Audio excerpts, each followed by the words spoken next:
Sawadikap, salam sejahtera semua. Selamat datang ke channel Uncle Sam Pisang. Apa kabar semua? Dengan doa dan harapan agar Anda sehat-sehat selalu dan berhasil walau apa yang Anda usahakan.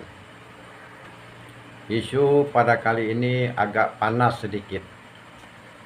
Semua orang ingin tahu jawaban yang sebenarnya.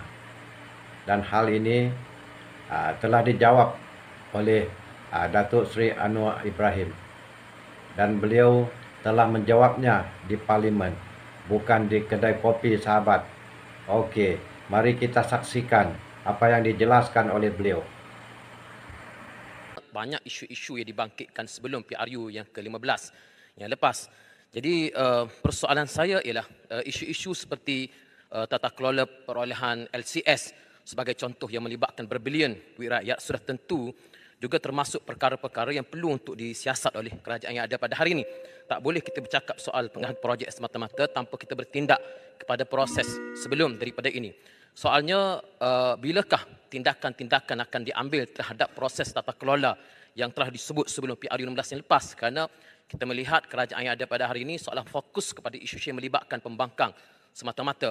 Soalan ini ditimbulkan dan dijawab oleh kerajaan bahawa tindakan pendakwaan sudah diambil, sedangkan pendakwaan itu sudah dibuat sebelum PRU 15 dan pihak yang membuat tambun dan juga pimpinan yang ada pun mengatakan bahawa pendakwaan itu tidak cukup. Perlu ada lagi tindakan susulan. Jadi soalan saya, seriuskah kerajaan untuk mengambil tindakan terhadap proses tata kelola yang dikatakan tidak telus sebelum PRU 15, terutamanya LCS? Terima kasih. Terima kasih, Pak Syed. Saya setuju. Pertama, arahan kepada Badan Penguatkuasa sama ada SPRM atau LHDN itu menyeluruh. Tidak tertumpu kepada satu-satu parti. Sebab itu ada ketua bahagian UMNO Shah Alam yang didakwa. Tapi tidak difokus. Maknanya sesiapa saja yang didapati oleh SPRM dan buktinya kukuh oleh Peguam Negara harus terima kenyataan pendakwaan. Janganlah bila kita ambil tindakan oleh kerana LCS itu kononnya melibatkan beberapa orang UMNO. Arahan saya ada. Arahan saya termasuk LCS dan saya ada di antara orang yang mengatakan pendakwaan peringkat awal LCS walaupun diakui ada pendakwaan, tapi saya setuju. Ia tidak cukup kerana skandal itu skala besar, ketirisan berlaku dan mesti ada tindakan susulan. Jawapan yang diberi oleh SPRM, dia kata peringkat kedua itu mereka akan teruskan. Tapi bukan urusan saya yang berhormat Pak Semas untuk mendalami dia tanya selebih daripada itu. Dan nanti kalau saya buat begitu, ada lagi tuduhan pendakwaan terpilih. Tapi saya tegaskan di sini, ya, di Parlimen, bahawa siasatan mesti diteruskan dan termasuk LCS kerana saya rasa tindakan yang sebelum ini tidak cukup untuk membongkar dan bertindak kepada orang-orang yang lebih utama yang dikatakan terlibat. Jadi biar siasatan itu diteruskan. Dan saya mengambil kesempatan juga untuk menjelaskan kita bercakap soal keadilan. Kita tolak kezaliman dan fitnah. Ya. Jangan hukum orang tanpa bukti. Maka kalau ada tindakan, jangan hukum saya. Jangan guna ayat Quran hukum saya, zalim dan campur tangan. Ya, saya nak beritahu pimpinan di sana, ya sudah boleh jerit yang saya suka hati. Saudara kena ingat sebagai seorang Muslim bertanggungjawab. Adakah saudara yakin ada bukti bahawa Anwar campur tangan untuk mendakwa sesiapa?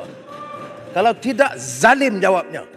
Guna nama agama dan fitnah orang. Sebut nama saya. Saya tidak campur. Boleh tanya SPRM dan Peguam Negara. Malah arahan kepada mereka saya kata apa? Tuan Guru pun dengar.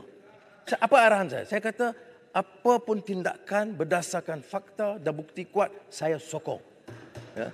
Tetapi jangan enayai, jangan ada satu alasan yang longgar yang boleh dicabar dan dipertikai. Dan saya tidak mahu. Saya beritahu begitu. Soal nak kecam dari segi politik boleh kecam. Tetapi ingat, jangan kita guna kedudukan untuk pertama salah. Perdana Menteri jangan guna kedudukan untuk mengenayai. Kalau bukti ada, naya macam mana? Saya tidak peduli. Ada orang kata, oh timbalan Perdana Menteri. Timbalan Perdana Menteri ada. Kes masih di mahkamah. Saya tidak campur. Boleh tanya Ketua Hakim Negara. Boleh tanya Pegawai Negara. Bila saya campur minta dikurangkan atau ditarik balik pertuduhan. Soal tomahan. Kita jangan mudah untuk menghukum. Ya. Saya bukan kelas politician yang murah begitu rupa. Ini saya nak tegaskan di sini. Terima kasih. Kalau bukti ada. Nah yang macam mana? Saya tidak peduli. Ada orang kata, oh timbalan Perdana Menteri. Timbalan Perdana Menteri ada. Kes masih di mahkamah. Saya tidak campur. Boleh tanya Ketua Hakim Negara. Boleh tanya Pegawai Negara. Bila saya campur minta dikurangkan atau ditarik balik pertuduhan.